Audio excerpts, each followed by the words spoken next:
voilà. Ce qu'on avait dit que lorsqu'on fait les Birkot Torah le matin, elle marche pour 24 heures, donc la nuit qui suit, on ne refait pas parce que on s'appuie sur les Birkot Torah qu'on a fait le matin.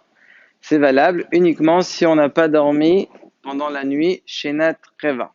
J'explique ce que ça veut dire. Si quelqu'un, pendant la nuit, il s'est endormi sur son lit, il a dormi. Il se réveille toujours dans la nuit et il veut étudier la Torah. Étant donné qu'il a dormi chez Nat Reva dans la nuit, c'est un ifser. Donc les brachot qu'il a fait le matin ne marchent plus. Il devra refaire pour pouvoir étudier. Qu'est-ce qu'on appelle Shenat Reva? Dormir fixe, si on traduit. Ça veut dire quoi? C'est lorsqu'il dort sur son lit, même s'il dort que quelques minutes, étant donné qu'il a vraiment dormi et qu'il a dormi allongé sur son lit, ça s'appelle Shenat Reva. Qu'il a dormi avant Hassot ou après Hassot, ça ne change pas. Qu'il a dormi avec ses habits de la journée ou avec son pyjama, ça ne change pas. Étant donné qu'il a dormi Shenat Reva, c'est terminé. Par contre, s'il a dormi, par exemple, lorsqu'il voyage dans un avion assis, ou bien dans un bus, il a dormi assis dans la nuit, il se réveille, ça ne s'appelle pas Reva. Pourquoi? Parce qu'il a dormi assis.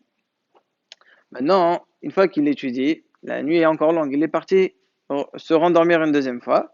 La même chose, étant donné qu'il a encore dormi dans la nuit, lorsqu'il se réveillera demain matin, il devra refaire les Birkot Torah.